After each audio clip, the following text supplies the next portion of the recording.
Hey up, my fantastic friends and coin collectors. It's me, Master Temple. I do trust there's all okay on this wonderful day. I am. I hope you are too.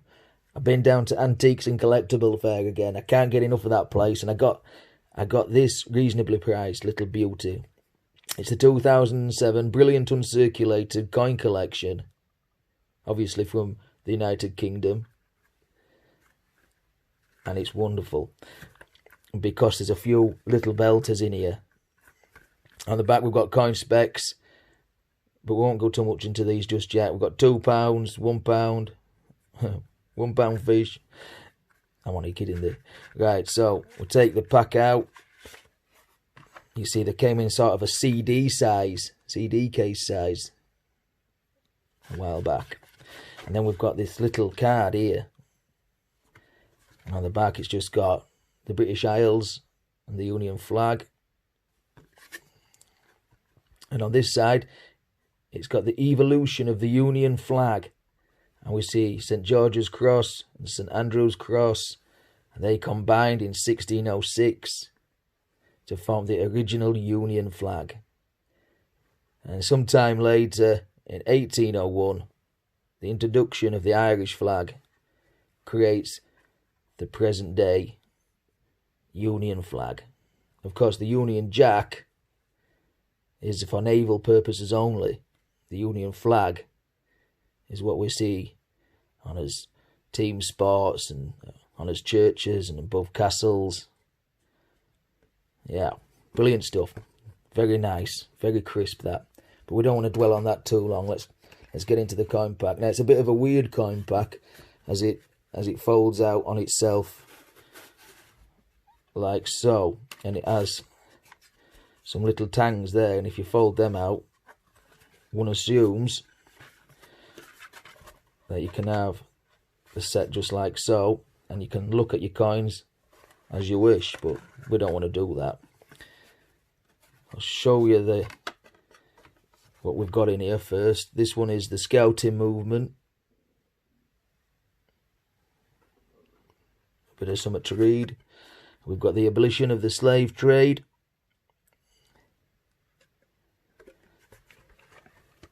And we've got the Act of Union, 1707. And then finally, we've got the Millennium Bridge at Gateshead. We'll talk a little bit about them in a momento.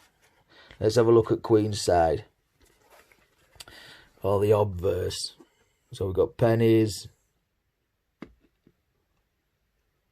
2p's. Try not to get the glare. The plastic obviously coated these coins, and they can get quite glary under these lights. But yeah, absolutely Bobby Dazzlers. Absolutely Bobby Dazzlers. Okay, let's have a look at the main events then. Okay, so penny. There's nothing special mintage about this set for the small change anyway. So we've got a penny at 548 million, give or take. 548 million. 2p has 254.5 million. 5p has 246.7 million. Your 10 pence there is 72 million. And the 20 pence has 17.7. Is it? No, 117.1 million. But it's the commemoratives up at top I want to talk about. Notice in this pack there's no there's no Technologies or Britannia. £2 and 50p. So we'll start off with Scouts. Let's get him in focus there. Look at that. What a lovely coin. So this is to commemorate 100 years of the Scouting movement organised by Robert Baden-Powell in 1907. He laid down the foundations for a worldwide movement that offers young people from every culture and background a sense of adventure. In here we see a globe that represents the growth of the movement, and then the fleur-de-lis, or in English we call that lily flowers, And then down here we've got the motto, be prepared. And there's a mintage of 7.7 million. Again, give or take, there's a bit of an odd number. But I just wrote 7.7 million down in my notes. But we'll see it again anyway in 2019's culture set. It is pretty common at 7 million, 7+ million, but I'm yet to find one in the last couple of months. Right, so let's move on to this coin here. This is the old £1 Gateshead Bridge, and it's the Millennium Bridge. And this is the last pound coin in the bridge series, and 4 bridges from each of the different parts of the United Kingdom made up this series. And we had the 4th bridge in 2004 for Scotland. In 2005 we had the Menai Bridge for Wales. 2006 we had the Egyptian Railway Arch, and that was for Northern Ireland, and obviously the Gateshead Bridge here for England. They were all designed by Edwina Ellis. I believe she's Australian. The Millennium Bridge was opened on the 17th of September 2001. And it arches over the River Tyne, stretching 126 metres. And there were 26.1 million of these minted. Yeah. Alright, let's have a look at this coin here. We've got the Act of Union. The Act of Union. Now look how beautiful that looks compared to a circulated one. Let's get him out at light. Yeah, the Act of Union. Here we go. So the Act of Union. And James the Sixth of Scotland. He became King James I of England in 1603, and the two countries were united under one monarchy. Throughout the 1600s, several attempts were made to make England and Scotland even closer, but it wasn't until 1707.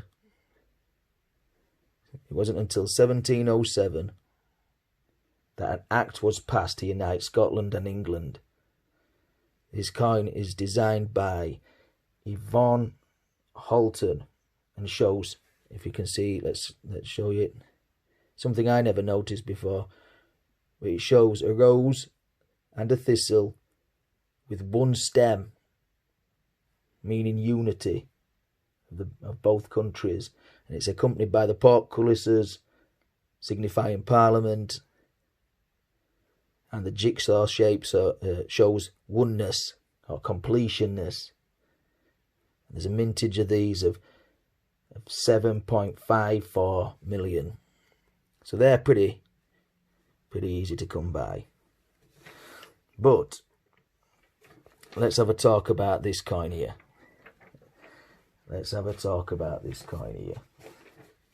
This is 1807.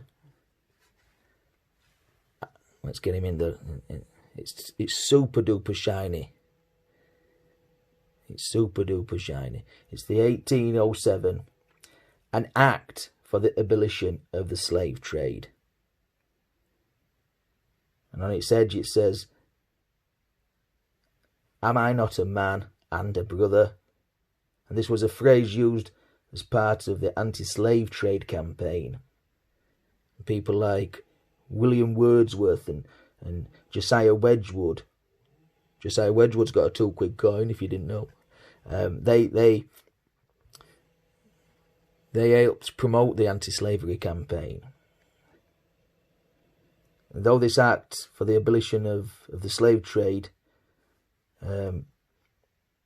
this was the act of it, it wasn't until a further 26 years until slavery was completely abolished in the British Empire, when the Slavery Abolition Act of 1833 got royal assent. Now you can see on this coin, it's got a shiny finish, and it's got the initials of the designer there, DG, which stands for David Graham. On the coin itself, it's got a broken link which doubles up as a 0, and this symbolises freedom from the chains of oppression, it's just a simple but powerful design. And I think both these two coins are commonly overlooked. Now this is a BU coin, and it has a smooth finish, and the circulated version has a bobbled effect on the background. These smooth coins never entered circulation, so this possibly is the first NIFC £2 coin. But was it an intentional move by the Royal Mint? I have my theories. It could have been just an happy accident. So why the two designs? Let me show you this one. Let's get this one up. This is the circulated version, and you can see the bobbling effect on the background. Now, if we have a look at the original again, it's got a smooth, crisp finish. A smooth, crisp finish. And my theory is that, and it's only my theory, so I'm open to debate if anyone wants to open a debate with me on this. When the smooth DG coin passed through the minting process, they probably minted a few of these, and then, for bunk packs, and then this coin got put into process for the circulated coins, if I'm making sense. When the smooth coin went through the minting process and it went through the hoppers and rattled against other coins, a quality assurance engineer would have seen damage already on the face of that coin because it's super smooth. So it called upon a speedy design change, and that's why they introduced the bobbling on the back. On the face of this. On the face of this coin. The bobbling or orange peel effect, as I would call it, was introduced, and then these coins went into circulation. The microscopic peaks and troughs offer more surface area, you see, and they deflect the impact from other coins. And you see this again, this kind of effect again in 2013 with the Benjamin Britten coin, which has that bobbling effect, and you never see a scuffed up Benjamin Britten coin, and you'll never see really a naturally scratched 1807 coin either. And I think it's because of this bobbling effect. So the newly designed coin meant that 2 mintage figures had to go out there, and circulated would be 8.4 million, but bunk, or not intended for circulation, 8,688. Now some sources say that there were 100,000 BUs produced, but only 8,688 were sold. So let's compare that. Compare that figure to some of the other rare coins. The fourth portrait £2 coin Magna Carta that had a brilliant uncirculated sold figure of 32,818. The fourth portrait Navy Centenary, brilliant uncirculated sold figure for that one, with the fourth portrait, of course, not intended for circulation, as 39.9 million. 39 and thousand. Yeah, get me figures right.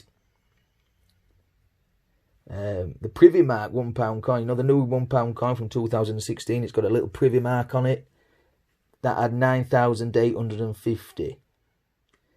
And the fourth portrait of Battle of Britain, with no denomination, had 35,199. Each of the Commonwealth Games sets, each of the Commonwealth Games coins from the set has 19,000. And the Kew Gardens, let's talk about the Kew, even with its low circulated mintage of 2010 at 200,000, and I can't speak today, 210,000. The sold BU ones of that was 128,000. So at just 868,688, making an ash of all these figures. I'm no Carol Vorderman, I tell thee. 8,688 sold BU coins. The smooth finish DG Act coin is possibly one of the lowest coins made and produced by the Royal Mint in recent times. So how much did I pay for this set? Well, I argued him down to 26 quid. And to have one of the rarest coins you could get, if my theory is right, it should be worth double that, triple that perhaps. I think this coin will be in demand a little bit more in the next few years. Anyhow, I'm going to leave it there, guys. I've rattled on too much, mumbled me figures up and all that lot. Tell me if you like this set. Tell me if you agree with my theory. Tell me if you've got your own theory about it. I'd love to hear from you. Okay, until next time. And do take care. I'll see you all later. Happy days.